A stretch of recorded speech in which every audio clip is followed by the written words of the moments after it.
Release the hands down, step the right foot back, downward facing dog. For many cancer patients, yoga is becoming a routine part of treatment. Release the shoulders. It's offered as a complementary therapy at big-name cancer centers like Memorial Sloan Kettering, Dana-Farber, and MD Anderson.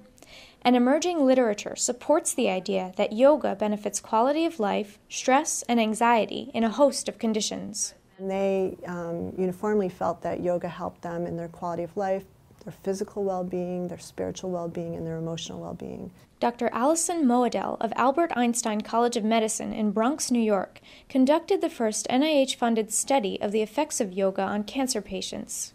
She found that in women with breast cancer, the therapy improved emotional and social well-being, particularly for those who weren't on chemotherapy.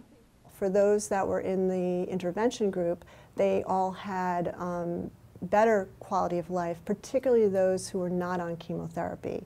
And the reason for that is because when they were on chemotherapy, there was more opportunity to get them on an off day when they were being evaluated, whereas those who were either finished with chemotherapy or who didn't have chemotherapy were all sort of on the same playing field.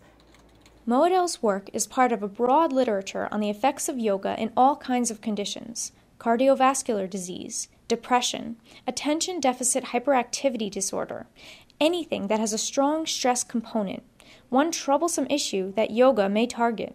I think yoga is, it sort of combines a few different things that speak to our population. First of all, it's very spiritual. And breathe. Offer your heart up to something greater than yourself. Certainly the relaxation breathing exercises are really good. Patients say that de-stresses them and relaxes them, and that's important. And the physical exercises also. And then our program is done in a group class format, and they love connecting with other patients, so there's a social component. So we have not looked at or been able to determine what is specifically helping them, but I think all of them are really important. Not many patients in the yoga program were referred by their physicians, but Moedel says perceptions about the complementary therapy among the medical community may be changing. The medical community, particularly physicians, are not against yoga, but I wouldn't say that they are strongly supporting their patients to go to yoga. I think they don't know enough about it. They may be worried that patients think it's an alternative medicine modality versus a complementary medicine practice.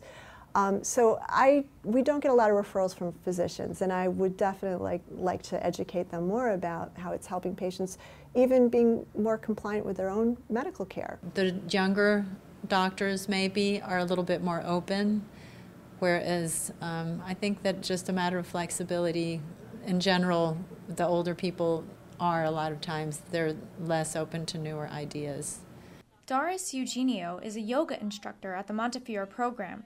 She says she's noticed changes in her students, most of whom were referred by flyers or by word of mouth. I've seen postural changes. It's really amazing. I want the spine to be straight. I do know that they come in a lot of times really stressed, and that centering period really just kind of decompresses the feeling in the room. And patients say they notice the changes too. Well, yoga has taught me how to relax, and it has eliminated a lot of the stress I used to carry. It does help me. It does take away the stress, and you get to rest and relax, and when you go home, you can do something. There you go. You got it. Researchers say the benefits of yoga are still under investigation. So are its potential physiological mechanisms, like lower levels of the stress hormone cortisol. In the meantime, more patients may be asking physicians if yoga is right for them. I'm Kristina Fiore, MedPage Today.